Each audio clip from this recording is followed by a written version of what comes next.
bienvenida a nuestro programa al licenciado Rolando Emanuel Jiménez. Licenciado, buenos días, bienvenido a PAB. Muy buenos días, José Elías, y muy buenos días al público que siempre te escucha. Estaba conversando el sábado pasado con el economista Alameda. Sí.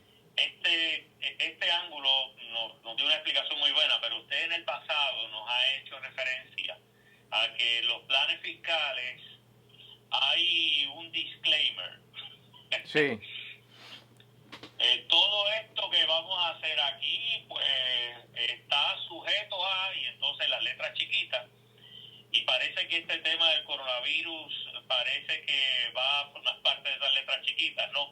A juzgar cómo va teniendo el impacto en la economía, diferentes variables que van a impactar decisivamente nuestra situación económica, pero ya lo está haciendo a nivel mundial, la nuestra no va a ser la excepción. Y entonces, pues, cómo se marca lo que usted ha planteado y también el doctor Alameda y otras personas, de que vamos de cabeza otra vez a caer en otro impago eventualmente. Sí, mira, José Elías, este asunto de los planes fiscales es el cuento de nunca acabar, porque nunca la Junta ha podido anclarse en un plan fiscal que sea confiable, que las personas entendidas en el tema digan, mira, realmente es una proyección conservadora, se ajusta a estas realidades, cuenta con estas contingencias. Lo que la Junta hace es estimar de la manera más favorable, como si estuviera vendiendo un carro usado, José Elías, en términos de que estima y proyecta de la forma más favorable a los bonistas y también en términos políticos para tratar de apaciguar a las personas y entidades que se están oponiendo a la presencia de la Junta y las acciones que está tomando la Junta de Control Fiscal aquí en Puerto Rico. Y esas estimaciones que hace la Junta, que son vitales, porque ahí es que se funda el plan de ajuste de deuda y ahí es que sale el dinero extra para poder cubrir servicios esenciales, pensiones y pagarle a los bonistas. Y no han podido presentar un plan fiscal que se materialice ni en el cortísimo, ni corto, ni mediano, ni menos largo plazo, ¿verdad? Porque los cambian básicamente cada año. Y esto es un indicativo, José Elías, de todas las variables que hay en el ambiente económico de Puerto Rico, que Puerto Rico es un país que tiene las manos atadas, no tiene poderes para gestionar su economía, entonces depende de que un xenófobo, una persona totalmente desconectada de la realidad, determine desde la presidencia de Estados Unidos para poder anticipar cómo van a estar las cosas en Puerto Rico. De esa manera, José Elías, no hay forma de hacer unas proyecciones que tengan alguna confiabilidad. Y por eso la Junta advierte siempre en esos planes fiscales que lo que ponemos aquí lo ponemos, pero de ninguna manera podemos garantizar que esto se dé. Entonces, me pregunto yo, ¿verdad? No es una opinión pericial lo que hay ahí, no se encomienda la opinión y la reputación del economista, porque él va a decir, ah, no, yo te dije ahí en la primera página que esto no se podía cumplir o no se iba a cumplir o podía no cumplirse. Y esto es una falta de seriedad tremenda, José Elías, porque ellos lo que están tratando de hacer es presentar el mejor cuadro y por eso esas estimaciones de crecimiento tan infladas, que de hecho eso es uno de los problemas que el Congreso y la Junta señaló en Puerto Rico, en términos de que las proyecciones económicas que hace la Junta de Planificación eran muy optimistas, que al ser muy optimistas los presupuestos eran muy altos, entonces se quedaban cortos al final del camino y al otro año venía el refinanciamiento de la deuda para poder cubrir el déficit que se había creado. Así que es parte de una misma rutina irresponsable de sobreestimar recaudos y sobreestimar crecimiento económico. Yo quisiera decirte, José Elías, que el plan de ajuste de deuda que depende del plan fiscal que está vigente y que es fatulo, porque ya se sabe que no se va a cumplir sus proyecciones, pues está siendo trabajado, enmendado por la Junta. Ya el gobierno sometió su borrador y ese plan, al igual que los otros planes fiscales que sometió el gobierno de de Ricardo Rosselló y el que sometió también Alejandro García Padilla al final de su mandato, son demasiado optimistas y parecen unos anuncios de campaña, José Elías, porque lo que hacen es darse bote de ciertos logros que ellos estiman que son importantes y que auguran que la economía va a mejorar y todo eso está muy lejos de la verdad, José Elías. Mira, este riesgo ahora de que el coronavirus afecte la economía global nos va a impactar severamente. O sea que aquí no solamente no nos hemos podido recuperar de los huracanes, no solamente tenemos el problema de los terremotos que estamos viviendo, sino tenemos el espectro del coronavirus que podría paralizar el tráfico aéreo, el tráfico marítimo, eso incluyendo obviamente la carga, los contenedores que nosotros necesitamos aquí en Puerto Rico para sobrevivir como país que está intervenido y aislado por el gobierno federal y por las leyes de cabotaje.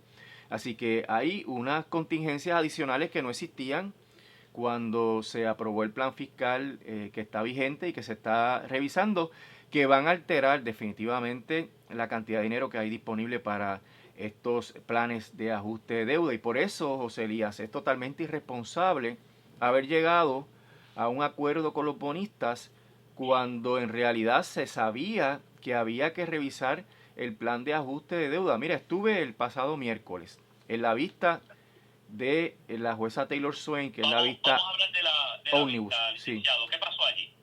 Pero antes de eso, quiero mencionarte que estuve también con el economista Daniel Santamaría en la Casa Soberanista. Estuvimos por la noche, después de la vista, que terminó, la vista con la jueza terminó prácticamente a las 6 de la tarde, a las 7 estuvimos.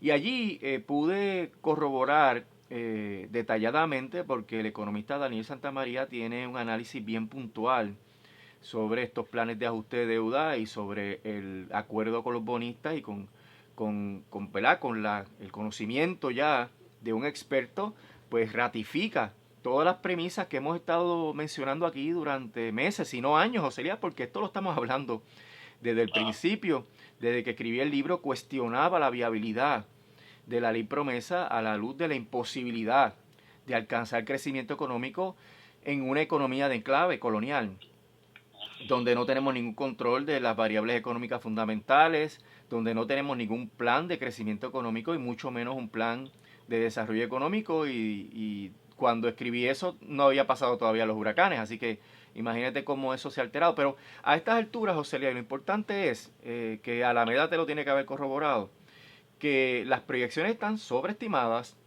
que lo que se está prometiendo no se puede pagar, que no se sabe de dónde va a salir el dinero y que esos compromisos realmente van a llevar a Puerto Rico por la carretera directa a un segundo impago, que es terrible porque una de las cosas que los bonistas se están asegurando es, y valga la redundancia, ¿verdad?, que se aseguren sus créditos, y cuando se aseguran sus créditos, esos créditos no se pueden alterar en una segunda quiebra. Por ende, cualquier entidad, ya sea el gobierno de Puerto Rico soberano, el gobierno de Puerto Rico bajo la colonia y la Junta de Control Fiscal bajo la colonia, solamente tendrían la opción de ir a buscar dinero en las pensiones o en los servicios esenciales, lo cual agravaría el problema de migración y agravaría para siempre, ¿verdad?, la realidad. Algunos ya lo dicen como una realidad de que Puerto Rico es un estado fallido.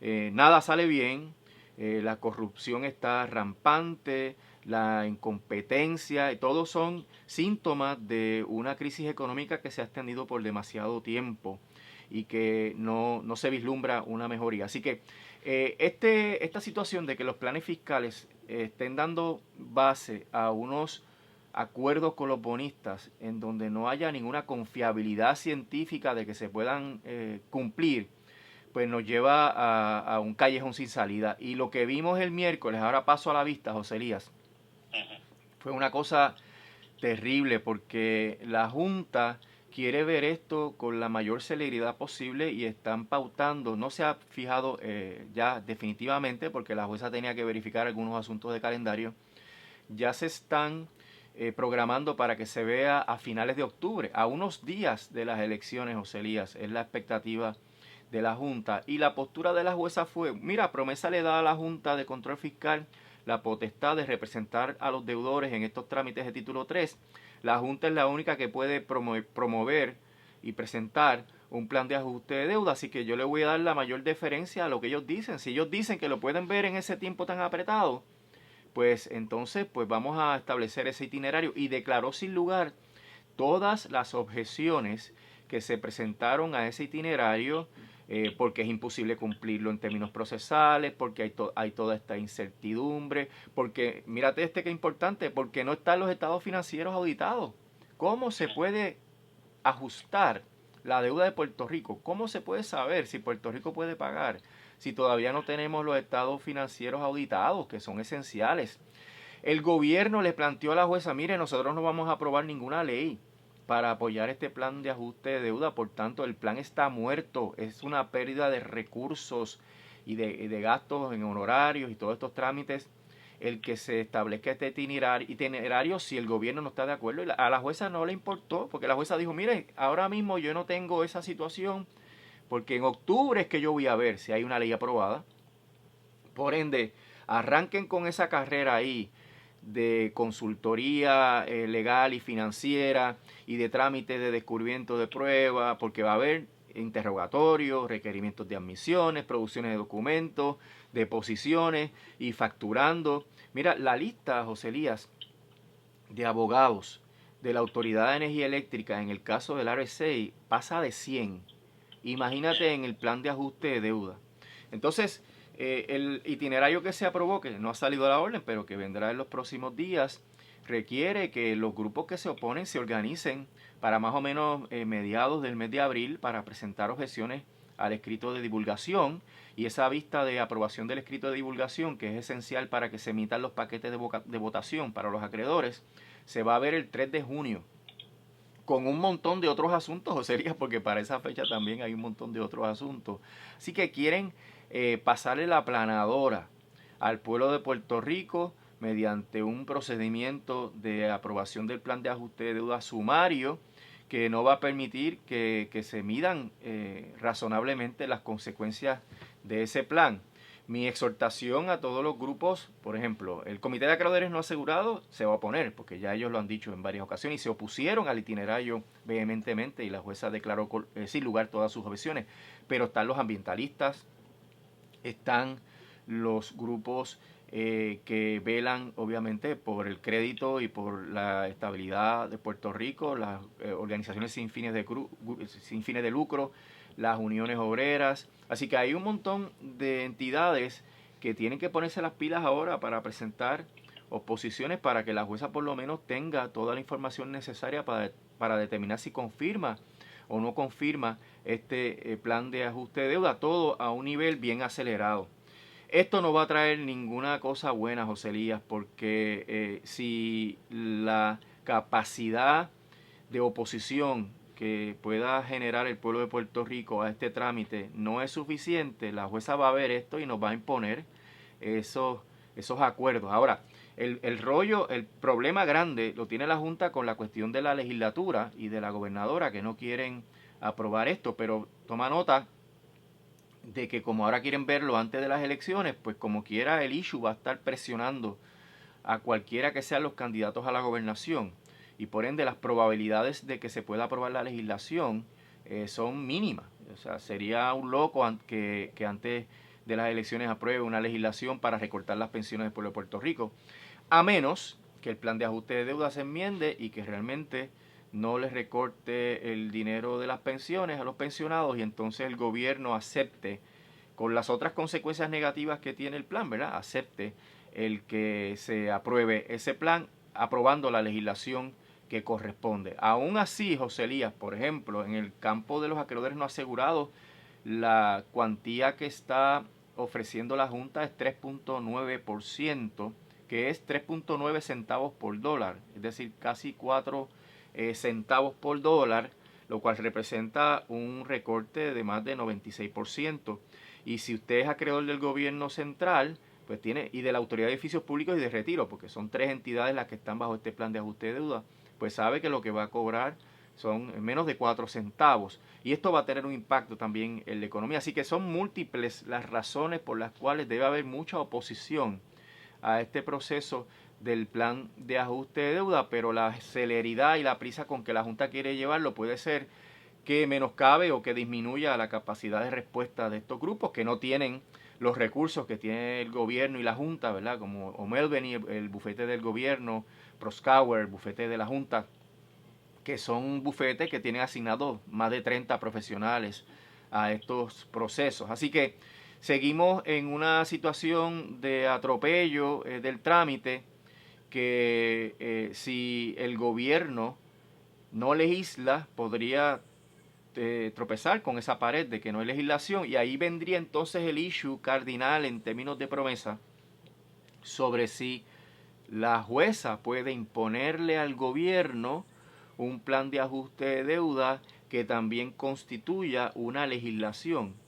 Porque aunque mi criterio jurídico, el texto de la ley es que eso no se permite, la Junta en su escrito de divulgación está diciendo que ellos podrían pedirle eso a la jueza, que no saben ni puede garantizar que la jueza lo conceda, pero si la jueza se ve como parte del proceso de reestructuración, como parte de esa maquinaria, pues mira, yo no dudaría, ¿verdad?, que pueda hacerlo en el sentido de que esto es una relación de poder. Aquí tenemos un tribunal que tiene todo el poder para determinar cómo se interpreta la ley promesa. Hay un primer circuito en Boston, ¿verdad? El primer circuito de apelaciones en Boston, que ha sido bien militante en revocar a la jueza cuando lo ha estimado necesario. Lo hizo en el caso de la cláusula de los nombramientos, que está pendiente ante el Tribunal Supremo. Pero se podría dar un choque de trenes ahí si la Junta insiste en que se apruebe el plan de ajuste de deuda sin legislación. Esto propiciaría apelaciones y probablemente llegar hasta el Tribunal Supremo, porque se trata también, José Elías, de un problema de separación de poderes. La separación de poderes impide que un tribunal legisle, un tribunal se constituya en una legislatura. Eso es lo más básico de la separación de poderes, pero como está la cláusula de los territorios, están los casos insulares, y como todavía no tenemos la guía del Tribunal Supremo Federal en torno a lo que va a resolver en el caso de Lautier, el caso de los nombramientos de Lautier, que siguen las falsas alarmas, José Elías. Esta semana pasada también hubo 2 días donde el tribunal hizo anuncios de opiniones y no salió la opinión, lo cual ratifica del Supremo, sí, lo que ratifica lo que te he mencionado, que los profesores de derecho con los cuales he hablado, que están enseñando en universidades de Estados Unidos y que siguen al Tribunal Supremo Federal de cerca, dicen que mientras más se tarde, más probabilidades hay de una decisión sorprendente.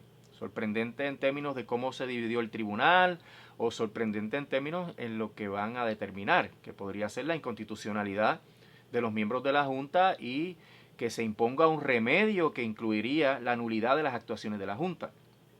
Así que tenemos todas esas incertidumbres, José Elías. Yo creo que la prisa con la cual va la Junta no solamente responde a que los bonistas quieren cerrar este acuerdo tan beneficioso para ellos. Fíjate que están súper contentos con una publicidad tremenda en la radio, por lo menos. No he visto la televisión, no sé si también tienen anuncios en la televisión, pero por lo menos en la radio está bien intensa y como en un tono celebratorio, porque son planteamientos de la tierra prometida, que cuando salgamos de la quiebra todo se va a resolver, y nada más lejos de la verdad, ¿verdad?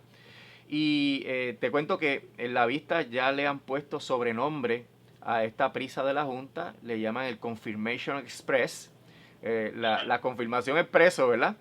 Y hicieron la analogía con un tren que va imparable hacia ese proceso y que se va a llevar de frente a cualquier persona que se oponga.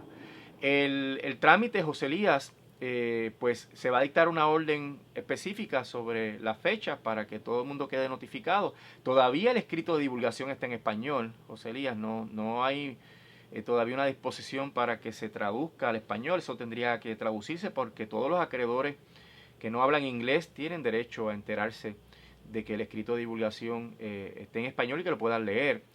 Hubo otro evento significativo, José Elías, el día jueves, el 5, que fue el segundo día de vista, y es que se discutió la moción de sentencia sumaria en donde la Junta le está pidiendo a la jueza que anule la ley 29 y otras resoluciones conjuntas que asignaron partidas de dinero, y con las consecuencias que eso trae, que el Centro de Recaudaciones Municipales, el CRIM, radicó un amicus curia que fue rechazado también por la jueza Taylor Swain, donde le dice que más de 30 municipios, el número exacto no lo recuerdo, pero a lo mejor tú te acuerdas cuántos específicamente, más de 30 por lo menos municipios, no podrían con la carga fiscal de cumplir con la con las Sí, pensiones. de la situación de la ley 29. Sí, Bueno, vamos un momento sobre eso, porque aquí eso pasó la semana pasada y por el medio del plato los municipios se han mantenido en silencio.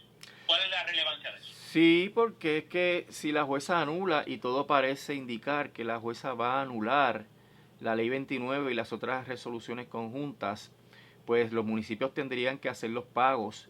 Y el planteamiento del CRIM, y así lo han ratificado los alcaldes, es que no tienen el dinero para hacer esos pagos. Eso obligaría a que los municipios recorten servicios esenciales, recorten horas laborables, lo llevaría a una crisis insostenible. Eso se le explicó a la jueza, y la jueza, pues tú sabes que ella ha visto estas cosas siempre desde la perspectiva legalista, ¿no? Ella no quiso ver las consecuencias del acuerdo de Cofina en el proceso de confirmación de Cofina, no quiere ver esos asuntos macroeconómicos en el proceso de aprobación del RSA, de la Autoridad de Energía Eléctrica, no quiere saber qué impacto tiene el aumento en la tarifa en la economía de Puerto Rico y en los más vulnerables. Parece ser que tampoco le importa ese punto en el plan de ajuste de deuda del gobierno central, y no quiso escuchar los argumentos del CRIM relacionados a cómo los municipios iban a fracasar si se eliminaba la ley 29. Pero también hay que señalar, José Elías, que O'Melveny, el bufete del gobierno, se queja, el bufete que representa a la gobernadora Wanda Vázquez, se queja de que la Junta es colonial, no en esas palabras, ¿verdad? Lo que dicen es que es una Junta autoritaria, antidemocrática, porque uno de los issues que yo siempre he planteado desde el comienzo de este caso y desde el caso anterior que interpretaba los poderes de la Junta conforme al plan fiscal, que el gobierno de Puerto Rico no ha impugnado la ley promesa en términos constitucionales porque representa una violación de los derechos democráticos del pueblo de Puerto Rico y de los derechos civiles y humanos, que es una de las raíces, ¿verdad?, del problema colonial, y que hay suficiente base jurídica para decir que promesa es inconstitucional porque nos quitó las prerrogativas democráticas, porque tenemos unos procónsules decidiendo el futuro de Puerto Rico, porque nos viola los derechos de la primera enmienda. O sea, hay una playa de planteamientos jurídicos que la gobernadora, ni el Ricardo Rosselló, ni el depuesto, quisieron levantar, y que su bufete podía haber levantado, y se quejan ante ante la jueza que la acción de la Junta es antidemocrática y que por ende la jueza no debe interpretar la ley de esa manera. Pues mira, no es viable, porque mientras no se cuestione la constitucionalidad de la ley, pues la jueza tiene que seguir el texto de la ley, y el texto de la ley le da ese poder, esa prerrogativa. Lo dice expresamente, José Elías, que la Junta puede dejar sin efecto leyes, impedir el cumplimiento de leyes. Y de hecho, sí, No, que esa es una de ellas, precisamente. seguro, ese es uno de los poderes claros. Así que Uh-huh. si tú no impugnas la autoridad del Congreso para hacer eso, pues te vas a tener que plegar a una decisión que va a emitir la jueza declarando la ley 29 inconstitucional. Llegaron a pedir cacao los abogados del gobierno central, diciendo que si la jueza declara que la ley 29 es inconstitucional, es antipromesa, debe dejarse sin efecto, pues pidieron a la jueza 2 semanas para que ellos pudieran hablar, para buscarle alternativas al asunto de los municipios. Pero ¿qué alternativas van a buscar si llevan meses con el mismo problema y no han encontrado las alternativas necesarias para que se salve la salud fiscal mínima que tienen los municipios? Así que me parece que va a llegar ese fallo, José Elías, y que el gobierno va a estar realmente totalmente desprovisto y desorientado sobre qué hacer con los municipios. Y el problema, José Elías, es que cuando tú no planteas eso en el tribunal de primera instancia, tú no puedes ir al circuito a decir, espérate, ahora la ley es inconstitucional. Ya no puedes hacer eso. Entonces te quedas sin un planteamiento básico que cualquier litigante de 2 dedos de frente hubiera hecho. O sea, es que no se atreven a cuestionar el ordenamiento jurídico. El Partido Nuevo Progresista, que quiere que Puerto Rico se convierta en un estado, no cree en la Constitución Federal, porque la propia Constitución Federal y en la jurisprudencia del Tribunal Supremo están los argumentos para que Promesa se declare inconstitucional. Aquí no estamos hablando de la Constitución de Italia, ni la Constitución de Líbano. Estamos hablando de la Constitución Federal. Tiene suficiente experiencia histórica y democrática para establecer que el coloniaje es inconstitucional y tiene la oportunidad de oro. Un gobierno electo, bueno, en el caso de la gobernadora ya tú sabes, pero un gobierno, ¿verdad?, que representa a un país que está siendo atropellado políticamente y democráticamente por un imperio, pues no se atreve a hacer los planteamientos en los tribunales en los cuales cree firmemente porque son unos acólitos del sistema federal. Eso es realmente una situación lamentable, terrible, ¿verdad? Yo creo que es otro de los papelones, José Elías. Vamos a ponerle nombre, como ha ido ocurriendo consistentemente en todas las actuaciones del gobierno, en todas las crisis que ha enfrentado el gobierno, pues este es otro de los papelones. El que el gobierno no se haya atrevido a cuestionar la constitucionalidad de una ley que lo somete al arbitrio de una junta de control fiscal de 7 miembros que nunca pasaron por un proceso democrático. Y esos son los que se supone que nos defiendan a nosotros, José Elías, y es realmente una vergüenza todo este proceso. Licenciado, quiero como siempre agradecer la oportunidad que nos brinda de conversar aquí en PAB. Seguiremos hablando más adelante. Como no, José Elías, estamos a la orden y que pase buen día. Igualmente usted.